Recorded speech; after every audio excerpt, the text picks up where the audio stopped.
Happiness is that state of consciousness which proceeds from the achievement of one's values. Ayn Rand. Welcome to Flourish, where we explore how to nurture, coach, and inspire the next generation for success and let their genius thrive. I'm your coach, Diane Planadin, and if you hadn't guessed, today is all about happiness and how we can pursue it. It seems as though we are always seeking it as if it was an end result. Turns out that happiness is actually, yes, in the pursuit of it. Since the teachings of Aristotle in 300 BC, the ancient Greek philosopher and polymath said, "Happiness is not pleasure, nor is it virtue. It is the exercise of virtue," which means happiness consists in achieving through the course of a whole lifetime. Yes. Where it gets blurry in our day and age is our instant gratification world. Those hits of dopamine may give a little spark now and then, but to be truly happy is to continually grow, continually stretch towards those dreams and goals. I think perhaps that is where Mark Twain, who came up with a famous saying, find a job you enjoy doing and you'll never work a day in your life. That does not mean that you are not working. What it means is it's not a dreary means to an end. Rather, when you do what you love, it doesn't feel like work. Do what you love and you'll never work a day in your life. Doesn't feel like work. It doesn't feel like a chore. It doesn't feel daunting. What it does feel like is that you can hardly wait to start the day. You can hardly wait to get out in the morning and start working on what you love doing that's going to not only fill your soul, but give back to society. So why is this important? Because if you can teach yourself and your children that happiness is in the pursuit of what they love and not how many likes they get on Instagram, you will set them up for success. You will set them up for a peaceful mindset. It's your own choice how you will approach it. If your joy is derived from what society thinks of you, you're always going to be disappointed. Madonna, an icon, very wise woman. Take her advice. So think of you and your family. When you are happy, when you are healthy, when you're at peace, your family is too. Happiness is contagious. It really is. I mean, smiles and giggles never go out of style. So how do you pursue happiness when there's always someone out there, and there is, trying to steal it from you? One way to do this is to identify those triggers. What or who is pushing your buttons without your permission? Who is saying, doing, being negative every day, and you're getting tired of it? You're getting tired of constantly having to put like shields up. You can't enter this space, okay?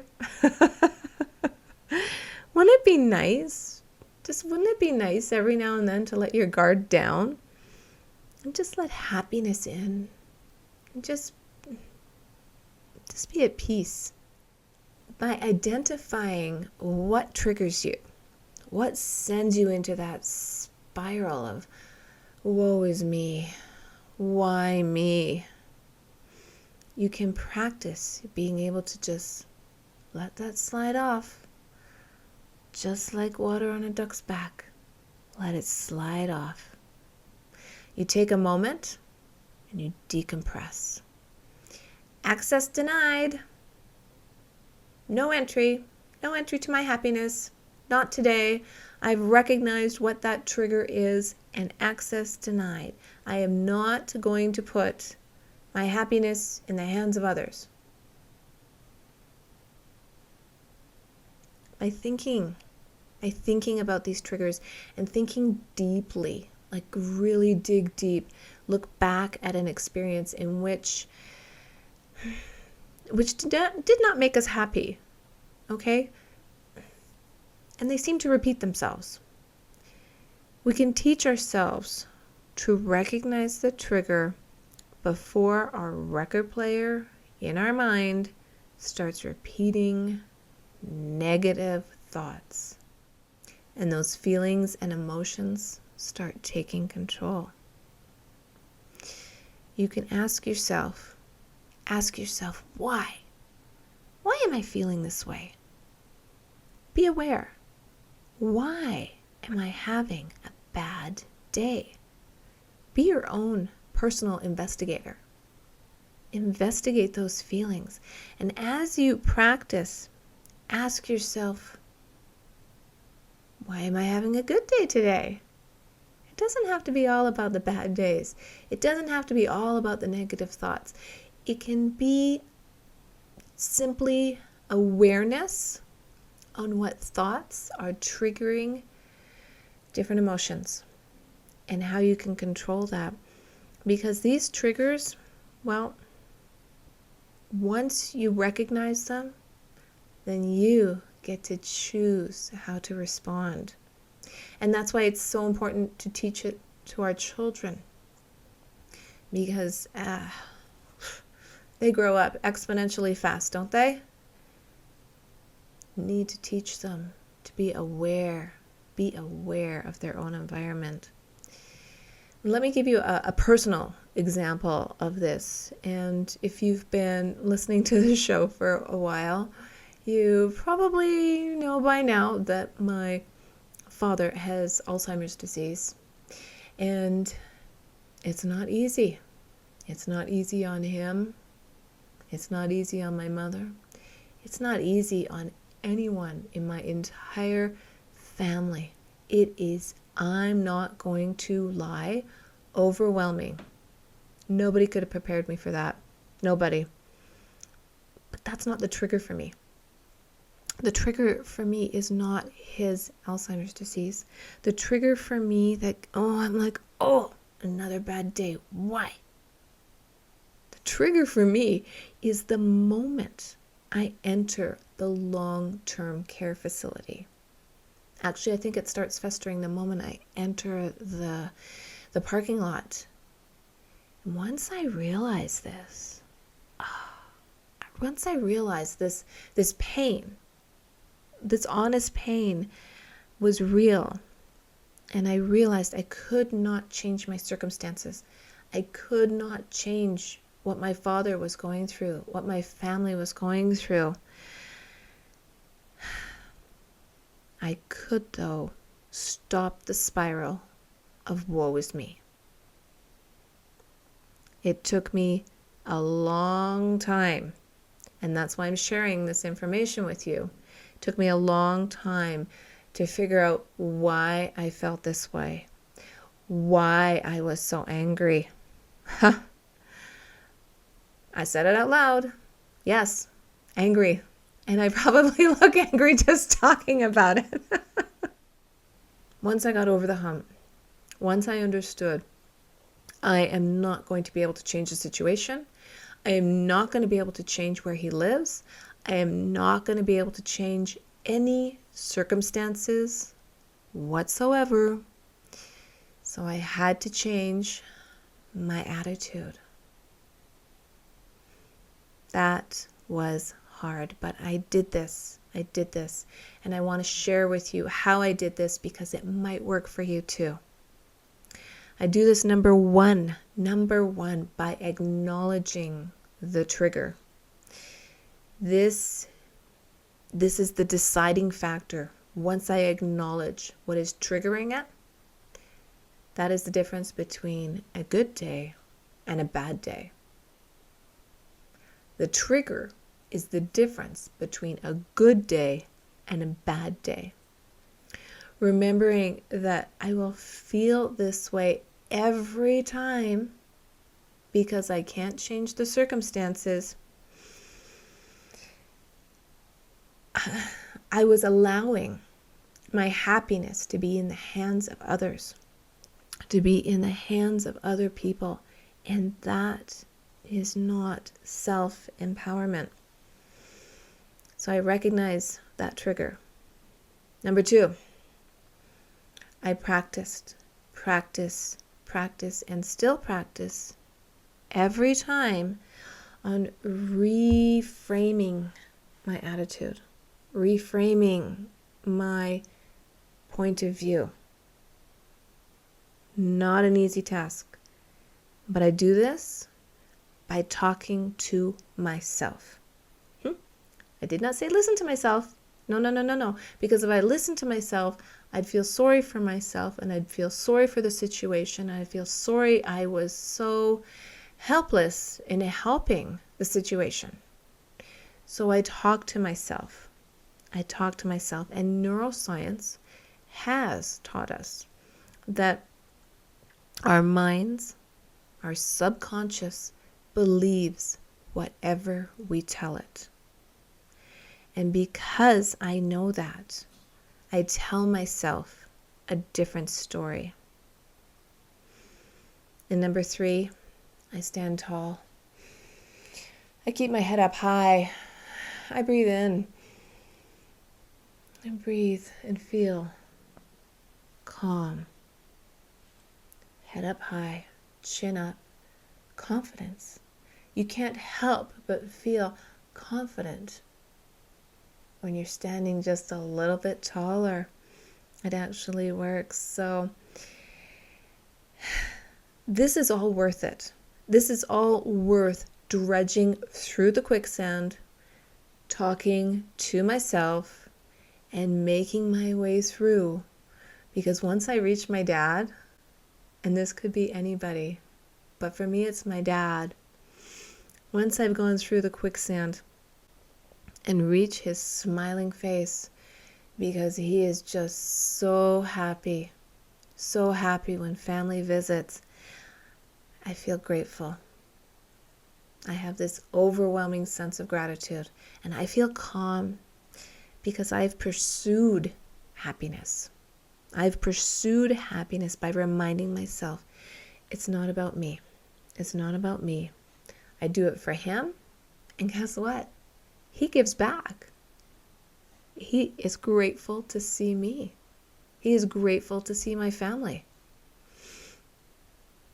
It's almost unimaginable, but I'm really trying to explain it well here. So the reason for me telling me my personal story is I want you to think if your own situation where your pursuit of happiness is being challenged. Can you think of a situation in your own life where there's constant triggers? Someone's pushing your button. Maybe it's a teacher. Maybe it's another parent. Maybe it's a coworker. Maybe it's your boss. Maybe it's your spouse. I don't know. There's always somebody and something trying to, drag you down in order to fill their boots. But the importance is that you are not responsible for them outsourcing their happiness, for them trying to take something from you in order to be happy, from expecting something from you to be happy, from pushing your buttons to make them feel better. Yeah. No, that is not the way you pursue happiness. And once you understand this, you can actually share it with others, share it with your children, share how self-empowered we all are. And there's nobody's responsibility to make someone else feel better at your own expense. They don't even get happy by, buying a new shirt or whatever. Those are all external factors. It all comes from within. It all comes from within when you pursue happiness. And I want you to think about your own situation and also be aware, be hyper aware of your environment so you can start recognizing it. Let me give you for instance, this past summer, I was out at the garden center, one of my favorite places, and as I'm loading up on plants, I notice immediately that there's this girl crying. She works there. She's crying. She's out of my corner of my eye. I can see her. I came to an abrupt halt. I parked my pony of plants, left it, made my way over there very slowly, very unassuming, made some eye contact. Just an empathetic vision for her to look at. She immediately burst open. She burst open with hyperventilating tears and explaining what happened. You can only imagine. She was so distressed, so overwhelmed. And do you know why? She allowed someone to make her feel that way. Someone was trying to steal her joy, and that someone was her manager for her doing, I don't know, she didn't carry a plant to a car or something, blurry story, but regardless of the situation, I just took a moment. I took a moment to empathize. I didn't know this girl, but I really felt like she might have been 16, 17, a waif of a girl. Absolutely gorgeous. Starting out in life, learning a new job. It was probably her first summer job. And meanwhile, she was not enjoying the experience.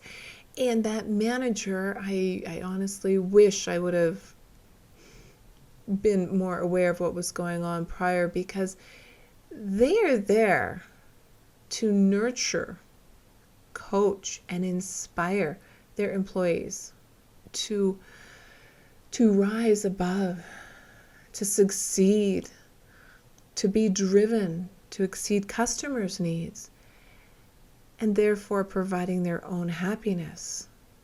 And it made me sad. It made me sad because she didn't need that type of burden, especially at that age. Oh my gosh. I could not ignore her tears. And I hope I reached her in some way, because, when managers can be bullies too. And once a bully, always a bully. You don't need to communicate that way. And I hope I helped her briefly, just to breathe, to understand what happened. It was not about her. It was not about her, because when people act that way, red flag, it's always about them. Always. Those people, those bullies, they have big issues. They have big issues. Nobody's going to solve their issues for them. So you must choose to keep people like that at bay. It was a glimmer I hope I gave her that day of the understanding. And if you are running into the same scenario, or if you notice that in others, I speak extensively on how to deal with bullies in episode 18, The Trouble with Bullies. It's worth a listen if that is your challenge in pursuing your happiness. I never did see that girl again. I have a feeling she moved on to another job, and for that, I think she's a better person for recognizing where she wants to choose to share her power. I only wish at that moment I could have been a little bit more profound for that employee and shared with her a very famous quote from the 1600s by Sir Thomas Browne. I am the happiest man alive.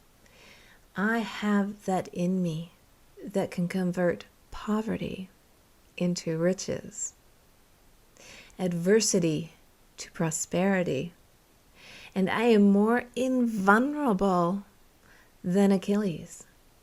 Fortune hath not one place to hit me. That is nothing new. That is from the 1600s, and that is from a polymath, a brilliant man who realized even back then happiness is in the pursuit. In our pursuit of happiness, remember, it's important to have honorable morals, ethics, and standards. I am. He said that. I am in the 1600s. Those two words are so powerful because we're telling ourselves what we are. Need to remind ourselves of it. We do. Happiness is in the pursuit, in which very, very wise people through the ages have shared and told us time and time again. And I bet if you put your thinking caps on, you could think of a few more wise people through the ages who knew that happiness was in the pursuit.